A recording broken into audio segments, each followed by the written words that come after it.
Hello everyone, welcome to Chemism. तो अभी हमारी इलेक्ट्रोकेमिस्ट्री की सीरीज चल रही है जिसमें ऑलरेडी मैंने 5 लेक्चर्स अपलोड किए हैं और लास्ट लेक्चर में मैं बात करी थी इलेक्ट्रोकेमिकल सीरीज की। हमने एक सीरीज देखी थी और उसमें से जितने इंफॉर्मेशंस मिल सकते थे हमें, हमने उसे डिस्कस किया। अब आगे चलते हैं, कुछ और बातें देखेंगे। Just a minute. ओके, तो अभी देखते हैं एप्लीकेशंस ऑफ इलेक्ट्रोकेमिकल सीरीज। क्या क्या एप्लीकेशन हो सकती है एप्लीकेशंस ऑफ इलेक्ट्रोकेमिकल सीरीज।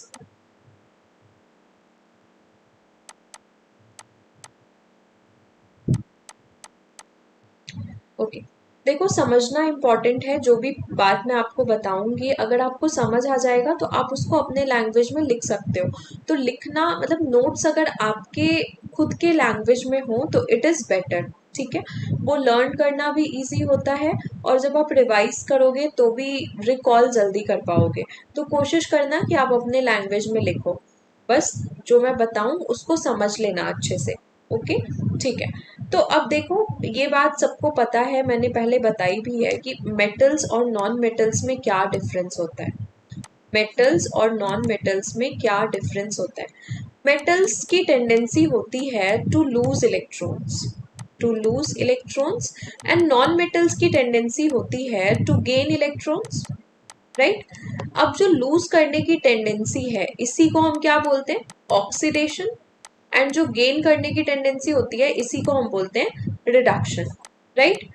तो यहां से मैं बोल सकती हूँ कि मेटल्स की टेंडेंसी होती है to get oxidized and non metals की टेंडेंसी होती है to get reduced, right. Reduction होने के लिए इंपॉर्टेंट क्या है कि हाई वैल्यू होनी चाहिए किसकी, रिडक्शन पोटेंशियल की। अगर reduction potential reduction potential high होता है तो क्या होता है फिर, रिडक्शन इज फेवर्ड, राइट। तो अगर मैं किसी एलिमेंट की बात करूं जिसका रिडक्शन पोटेंशियल ज्यादा है तो ज्यादा प्रोबेबिलिटी क्या है, वो एलिमेंट क्या होगा, नॉन मेटल। क्योंकि रिडक्शन पोटेंशियल ज्यादा है मतलब रिड्यूस होने की टेंडेंसी ज्यादा है, एंड नॉन मेटल्स रिड्यूस होने की टेंडेंसी ज्यादा दिखाते हैं। वैसे ही अगर मैं मेटल्स की बात करूं तो मेटल्स ऑक्सीडाइज होने की टेंडेंसी ज्यादा दिखाते हैं, तो मेटल्स का ऑक्सीडेशन पोटेंशियल ज्यादा होगा, विच मीन्स रिडक्शन पोटेंशियल क्या होगा, कम होगा। अब देखो हम इस सीरीज में आते हैं, यहाँ पे जो टॉप पे है, टॉप पे जो हाफ सेल है इसके लिए रिडक्शन पोटेंशियल है 2.87, पॉजिटिव 2.87। एंड जैसे जैसे हम नीचे जा रहे हैं रिडक्शन पोटेंशियल की वैल्यू डिक्रीज कर रही है, एंड जो बॉटम पे एलिमेंट है इसके लिए रिडक्शन पोटेंशियल हो गया -3.05, राइट। तो यहां से देखो आप क्या बोल सकते हो, अगर मैं आपसे पूछूं कि सबसे स्ट्रॉन्गेस्ट टेंडेंसी कौन दिखा रहा है रिड्यूस होने का, तो आप बोलोगे F2 दिखा रहा है, क्योंकि F2 के लिए जो रिडक्शन पोटेंशियल है वो मैक्सिमम है। तो अगर इस सीरीज में जितने भी एलिमेंट्स प्रेजेंट हैं उनमें से स्ट्रॉन्गेस्ट नॉन मेटल भी तो फिर F2 हुआ, है ना, क्योंकि वो रिड्यूस होने की टेंडेंसी ज्यादा दिखा रहा है। तो इलेक्ट्रोकेमिकल सीरीज में हम ऐसा बोल सकते हैं कि इलेक्ट्रोकेमिकल सीरीज को देख के हम मेटेलिक और नॉन मेटेलिक प्रॉपर्टी का पता लगा सकते हैं। ठीक है, टॉप पे नॉन मेटल्स हैं एंड जैसे जैसे हम नीचे जा रहे हैं down the series metallic character is increasing as reduction potential is decreasing, right. तो पहला एप्लीकेशन क्या हो गया इलेक्ट्रोकेमिकल सीरीज का, कि हमें मेटेलिक और नॉन मेटेलिक प्रॉपर्टी का आइडिया मिल सकता है इलेक्ट्रोकेमिकल सीरीज से। ठीक है, और हाइड्रोजन इलेक्ट्रोड वाली बात मैंने आपको लास्ट क्लास में बताई थी कि हाइड्रोजन इलेक्ट्रोड के जो ऊपर हैं वो एज एनोड एक्ट करेंगे अगर मैं उनको हाइड्रोजन इलेक्ट्रोड के साथ कपल करूं तो उसको भी आप एप्लीकेशन में एक पॉइंट बना के लिख सकते हो। ओके, अब दूसरी चीज आती है कि फर्स्ट क्लास से ही हम पढ़ रहे हैं डैनियल सेल। डैनियल सेल सबको याद है, डैनियल सेल में बेसिक सा रिएक्शन होता था, काफी बार बता चुकी हूं मैं। देखो डैनियल सेल का रिएक्शन होता था CuSO4 plus Zn gives ZnSO4 plus Cu, मैंने आपको बोला था कि ये क्या हो रहा है, काइंड ऑफ डिस्प्लेसमेंट रिएक्शन हो रहा है। जेड कॉपर सल्फेट में से Cu को रिप्लेस कर रहा है और Zn का सॉल्ट बन रहा है जिंक सल्फेट। ठीक है, काइंड ऑफ डिस्प्लेसमेंट रिएक्शन हो रहा है। अब इसको हम कैसे एक्सप्लेन कर सकते हैं, पहले हम अपनी सीरीज में ढूंढेंगे कि कॉपर वाला हाफ सेल कहाँ पे है और जिंक वाला हाफ सेल कहाँ पे है। तो देखो यहाँ पे मुझे दिख रहा है कॉपर वाला हाफ सेल, राइट, और जिंक वाला ये रहा। ठीक है, तो देखो जिंक क्या कर रहा है, जिंक की पोजीशन क्या है, अगर मैं इलेक्ट्रोकेमिकल सीरीज की बात करूं तो जिंक कॉपर से नीचे लाई कर रहा है ना। और जिंक क्या कर रहा है, कॉपर के सॉल्ट से कॉपर को रिप्लेस कर रहा है। तो यहां से हम एक पॉइंट बना सकते हैं, any element can replace an element which is present above it, which is present above it in electrochemical series, electrochemical electrochemical series from its salt solution। मतलब किसी भी एलिमेंट को आप पकड़ लो, उसके ऊपर जितने भी लाई कर रहे हैं इलेक्ट्रोकेमिकल सीरीज में, वो उसको डिस्प्लेस कर देगा उसके सॉल्ट सॉल्यूशन से। ये हमने कैसे बोला, देखो जिंक कॉपर को रिप्लेस कर रहा है कॉपर सल्फेट से, और हम ये सब देख के आए हैं कि रिएक्शन क्या हो रही है, zinc is getting oxidized and copper is getting reduced. यही तो हो रहा है ना, कॉपर रिड्यूस होके अपने आयन वाले फॉर्म से मेटेलिक फॉर्म में जा रहा है कॉपर सॉलिड में, और जिंक ऑक्सीडाइज होके मेटेलिक फॉर्म से सॉल्ट में जा रहा है ना। तो जो भी नीचे लाई करेंगे उनकी ऑब्वियसली ऑक्सीडाइज होने की टेंडेंसी ज्यादा होगी, क्योंकि down the group reduction potential कम है, विच मीन्स ऑक्सीडेशन पोटेंशियल ज्यादा होगा, है ना। तो नीचे जो है उसकी ऑक्सीडाइज होने की टेंडेंसी ज्यादा होगी, इसीलिए वो अपने से ऊपर वाले को क्या कर देगा, रिड्यूस कर देगा, विच मीन्स उसके सॉल्ट सॉल्यूशन से उसको रिप्लेस कर देगा। तो एक ये वाला पॉइंट भी हम देख सकते हैं। तो इतने एप्लीकेशंस काफी हैं, और भी बहुत सारी चीजें होती है। अगर आपको कॉन्सेप्ट समझ आ गया है ऑक्सीडेशन पोटेंशियल, रिडक्शन पोटेंशियल का, तो आप सारी चीजें खुद से एक्सप्लेन कर पाओगे, याद करने की कोई जरूरत नहीं है। ओके, चलो अब आगे चलते हैं। आगे ना बहुत इंपॉर्टेंट टॉपिक आता है which is Nernst equation. Nernst equation,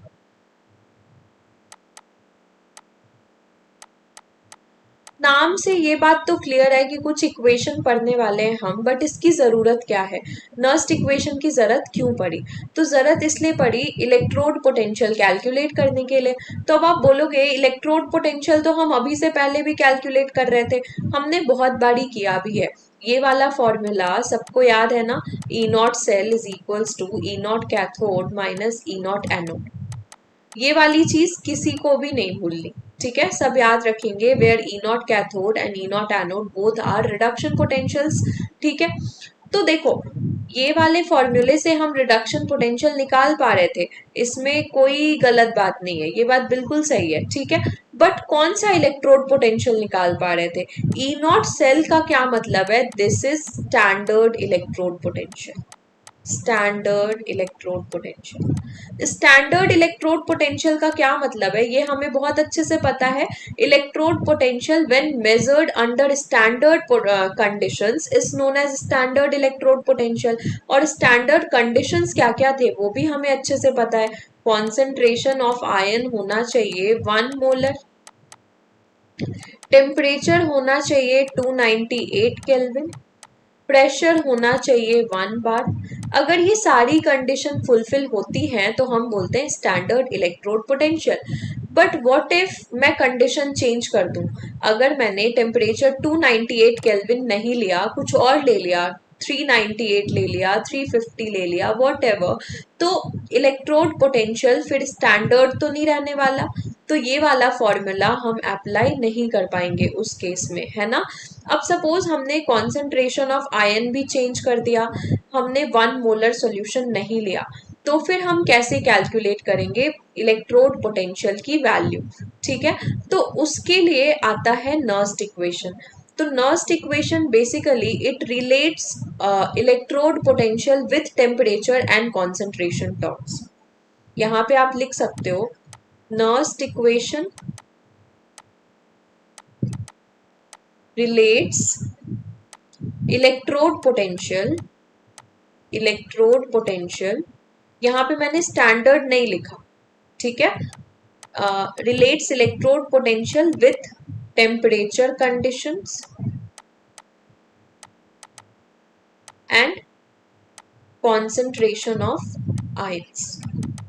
अब मैंने यहाँ पे स्टैंडर्ड क्यों नहीं लिखा, ये आपको पता है खुद से, क्योंकि यहाँ पे टेम्परेचर कंडीशन और कॉन्सेंट्रेशन वैरी करने वाला है, तो ऑब्वियसली वो स्टैंडर्ड नहीं हो सकता। ठीक है, तो नर्स्ट इक्वेशन अब आया कहाँ से, ये वाली चीज भी देखेंगे।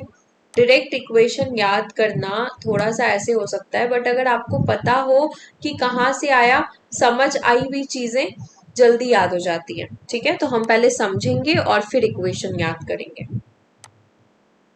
देखो, एक फॉर्मूला होता है delta G is equals to delta G naught plus R T L N Q. ठीक है, ये वाला फॉर्मूला आप याद रखेंगे, delta G is equals to delta G naught plus R T L N Q. यहाँ पे कौन से टर्म का क्या मतलब है, delta G gives free energy है, ठीक है, डेल्टा जी नॉट भी गिव्स फ्री एनर्जी है बट अंडर स्टैंडर्ड कंडीशन, तो इसको आप बोल सकते हो standard gives free energy change. Delta का क्या मतलब होता है, डेल्टा का मतलब होता है ये चेंज शो करता है। ठीक है, कि हम किसी भी क्वांटिटी में अगर चेंज मेजर करते हैं तो हम उसके आगे क्या लगा देते हैं, डेल्टा लगा देते हैं। ओके, आर है आपका गैस कांस्टेंट, आर क्या है, गैस कांस्टेंट। टी क्या है, ये हमें बचपन से पता है, टेम्परेचर है। और यहाँ पे मैंने लिखा एल एन क्यू, क्यू क्या है, रिएक्शन कोशेंट, रिएक्शन कोशेंट। अब रिएक्शन कोशेंट क्या होता है ये भी देखेंगे थोड़ा सा ब्रीफ में, 11th की चीजें हैं। इसको आप ये भी लिख सकते हो delta G is equals to delta G naught plus 2.303 R T log Q. L N और लॉग में ये फर्क होता है कि L N is basically log जिसका बेस एक्सपोनेंशियल है, बेस ई, और जो हम लॉग लिखते हैं जनरली ये होता है लॉग बेस 10। ठीक है, तो आप ऐसे याद रख सकते हो कि log e is equals to 2.303 into log 10। log 10 की कुछ कुछ वैल्यूज हमें याद होती है, इसीलिए हम ln को क्या करते हैं, पहले log 10 में चेंज कर लेते हैं और उसको चेंज करने के लिए ये 2.303 से मल्टीप्लाई करते हैं। ठीक है, ओके, तो ये वाली चीज अब आपको क्लियर है। यहां से आगे देखते हैं कि नर्स्ट इक्वेशन आएगा कैसे। उससे भी पहले ये रिएक्शन कोशेंट क्या है, देखो, अगर कोई भी रिएक्शन इक्विलिब्रियम पे होती है, सपोज मैंने लिखा a प्लस बी, ये वाली बात मैंने आपको पहले भी बताई है, a plus B C plus D, तो आपको पता है यहाँ पे एक टर्म होता है equilibrium constant, and equilibrium constant सबको लिखना आता है, पहले बता चुकी हूँ मैं, concentration of product upon concentration of reactant. यहाँ पे ध्यान रखने वाली बात ये होती है कि हम सिर्फ एक्वस वाले को लेते हैं या गैशियस वाले को लेते हैं, अगर लिक्विड या सॉलिड है तो उसका नहीं लेते। जैसे A liquid plus B solid gives C aqueous plus D aqueous, तो इसके लिए अगर आप के इक्विलिब्रियम लिखोगे तो लिक्विड और सॉलिड वाले को इग्नोर कर देते हैं, मतलब ये दोनों ही टर्म्स इग्नोर हो जाएंगे एंड के इक्विलिब्रियम बस सी इंटू डी हो जाएगा। कॉन्सेंट्रेशन ऑफ, ये स्क्वायर ब्रैकेट ब्रैकेट कॉन्सेंट्रेशन दिखाता है। ये सारी बातें आपको पता है। तो अगर कोई रिएक्शन इक्विलिब्रियम पे है तो जो हमारा ये टर्म है, मतलब concentration of product divided by concentration of reactant, इसको हम बोल देते हैं equilibrium constant. But if reaction is not at equilibrium, reaction is not at equilibrium, in that case same चीज को हम बोलते हैं Q या फिर रिएक्शन कोशेंट। रिएक्शन कोशेंट ये भी सेम है, concentration of products upon, just a minute, ये भी सेम ही बात है, concentration of products upon concentration of reactants. Suppose फिर से मैंने सेम एग्जांपल लिखा A plus B C plus D, ये इक्विलिब्रियम पे नहीं है। कैसे पता चला हमें? ये एरो वाली बात मैंने आपको बताई थी कि ये वाली एरो मैंने लंबी रखी है, इसका मतलब बैकवर्ड में रिएक्शन ज्यादा जा रहा है। अगर रिएक्शन इक्विलिब्रियम पे होता है तो दोनों एरोज इक्वल लेंथ के होते हैं, मतलब रिएक्शन जितना फॉरवर्ड में जा रहा है उतना ही बैकवर्ड में भी जा रहा है। बट अगर रिएक्शन बैकवर्ड में ज्यादा जा रहा है एज कंपेयर टू फॉरवर्ड में जितना जा रहा है, तो इसका मतलब होता है कि ये रिएक्शन इक्विलिब्रियम पे नहीं है। अगर इक्विलिब्रियम पे नहीं है तो हम सेम चीज ये वाला लिखेंगे बट उसको बोल देंगे रिएक्शन कोशेंट।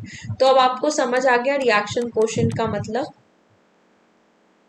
ओके तो देखो, फिर से जो मैंने ऊपर आपको एक्सप्रेशन लिख के बताया था वो मैं फिर से लिखती हूँ। ऊपर जो मैंने एक्सप्रेशन लिखा था वो एक बार फिर से लिखती हूँ, delta G is equals to delta G naught plus R T L N Q. ठीक है, अब सपोज मैंने मान लिया कि if reaction is at equilibrium, if reaction is at equilibrium, in that case ये वाली चीज आप याद रखोगे, अगर रिएक्शन इक्विलिब्रियम पे होती है ना तो Q हो जाता है K इक्विलिब्रियम। ये बात क्लियर है? क्योंकि दोनों सेम चीज है, बस अगर इक्विलिब्रियम पे होती है तो उसको हम एक नया नाम दे देते हैं विच इज इक्विलिब्रियम कांस्टेंट, और अगर इक्विलिब्रियम पे नहीं है तो उसको हम बोल देते हैं रिएक्शन कोशेंट। ठीक है, और दूसरी चीज होती है delta G is equals to 0। Equilibrium पे ये दोनों चीजें होंगी, Q हो जाएगा K equilibrium and delta G हो जाएगा 0। तो ये वाला रिलेशन मैंने आपको पहले भी बताया है कि अगर आप पुट करोगे देयरफॉर एट इक्विलिब्रियम क्या होने वाला है, 0 is equals to delta G naught plus R T L N K equilibrium, है ना? तो यहां से आ जाता है delta G naught is equals to minus R T L N K equilibrium. इतना क्लियर है? अब देखो दूसरी चीज, यहां से नर्स्ट इक्वेशन कैसे आएगा वो देखते हैं। Delta G is equals to delta G naught plus 2.303 R T log Q, मैंने ये वाला फॉर्म लिख दिया इस बार, लॉग वाला। ठीक है, अब देखो डेल्टा जी नॉट सबको पता है क्या होता है, minus N F E naught cell. ये वाला फॉर्मूला हम देख चुके हैं पहले। Delta G naught is equals to minus N F E naught cell, where N is the number of moles of electrons involved, F is the Faraday's constant and E naught cell हमें पता है standard electrode potential. Similarly we can say, similarly delta G will be what, minus N F E cell.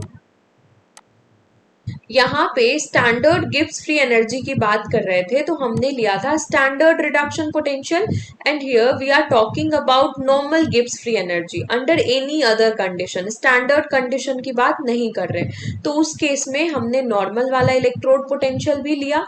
ठीक है, इन दोनों को substitute कर दूं अगर मैं इस वाले इक्वेशन में तो क्या होगा, minus N F E cell is equals to minus N F E naught cell plus 2.303 R T log Q.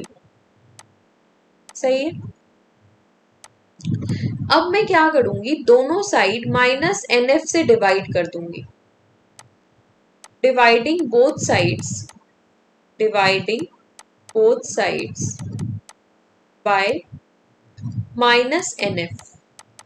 कर दो डिवाइड, बोथ साइड हमने डिवाइड कर दिया माइनस एन एफ से, minus N F, minus N F.